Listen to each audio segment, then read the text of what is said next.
चित्रकूट में हिमालय की तराई में महात्मा वरुण का एक उद्यान था जिसका नाम था ऋतुमा। वहाँ एक बतवाला हाथी गजराज जो भगवान का भक्त था 10,000 अपने हाथी हाथिनियों बच्चों के साथ वहाँ रहता था। एक दिन संजोग हुआ आकर के जल में क्रीड़ा कर रहा था, यानी सूर से पानी उठा करके उस पर फेंकना, उससे उस पर फेंकना। जैसे कभी कभी लोग बचपन में गंगा स्नान नदी स्नान करते हैं ना, तो पानी इससे फेंकते हैं, है ना भैया? आप भी मनी नदी में फेंका करते हैं भैया, बहुत अच्छा। ये छल क्रीड़ा है। क्रीड़ा के क्रम में एक ग्राह था, एक ग्राह जिसे घड़ियाल कहा जाता है, जिसे बोचा कहा जाता है दूसरे अर्थों में।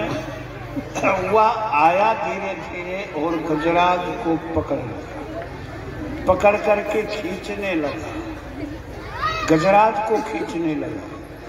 गजराज ने कहा कि भैया मुझे क्यों खींचते हो? हम तो जल क्रिया के लिए, स्नान के लिए आए हैं, जल पीने के लिए। कुछ नहीं बोला।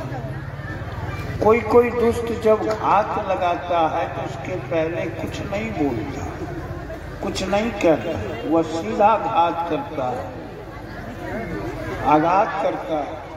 वही ग्राह कुछ तो चेतावनी दी जाती थी। युद्ध में राम रावण युद्ध होता था, इतना बजे से इतना बजे युद्ध होगा। महाभारत युद्ध हुआ, ये नहीं कि किसी समय आक्रमण हो जाए, जैसा आक्रमण आजकल हो रहा है।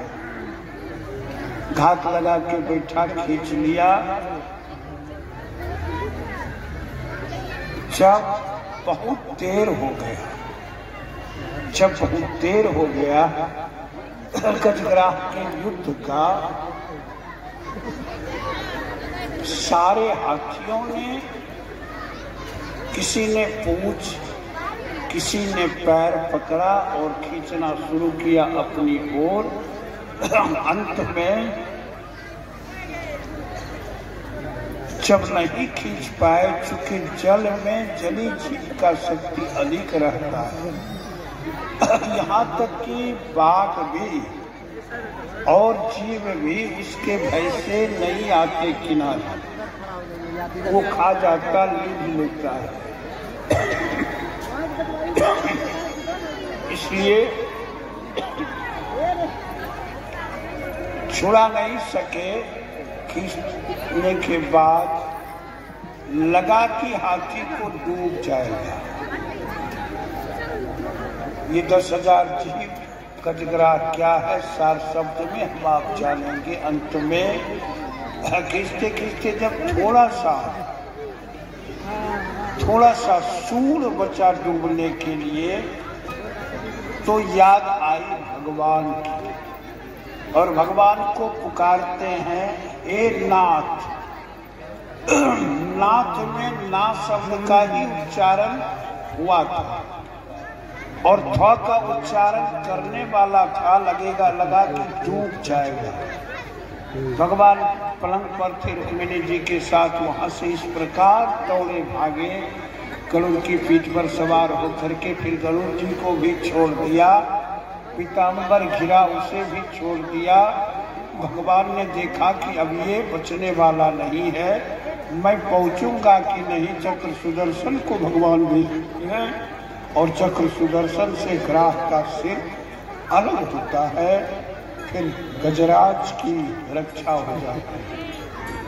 इस प्रकार से भगवान गजराज की रक्षा करते हैं।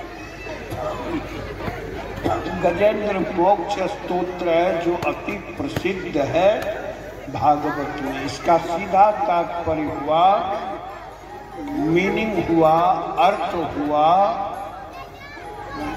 कि ये संसार सरोवर है, तालाब है, और इसमें हम आप जैसे जीव हैं। और जिसका विशाल परिवार है, 10,000 हाथी की तरह विशाल परिवार है, लेकिन काल जब आता है तो कोई नहीं बचा सकता। काल आने के बाद कोई नहीं बचा सकता है इस संसार में। अंत में व्यक्ति भगवान को ही पुकारता है। भगवान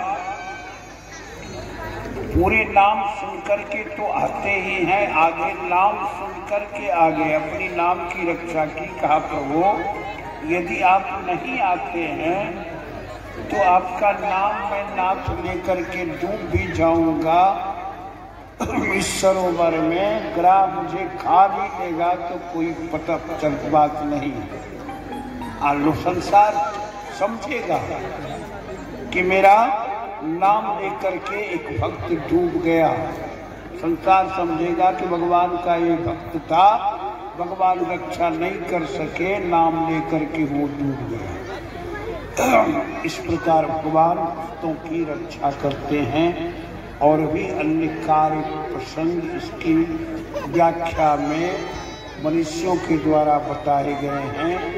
ग्राह काल है, चमराज है, जो पकड़ता है, काल पकड़ता है, यानी संसार जीव को अपनी ओर खींचता है काल भगवान की प्रेरणा से, और फिर जीव अपनी ओर। इस माया से, माया जो अपनी ओर जीव को खींचता है, इससे दूसरा कोई नहीं बचाता, केवल भगवान बचाते हैं, परमात्मा बचाते हैं। और अंत में यही हुआ। बोलिए कृष्णचंद्र भगवान की। पावन गजग्राह का ये प्रसंग सचमुच हम आप जैसे जीवों को नाम की महिमा बताने के लिए ये पर्याप्त है। इस क्रम में एक बार हुआ क्या, देवासुर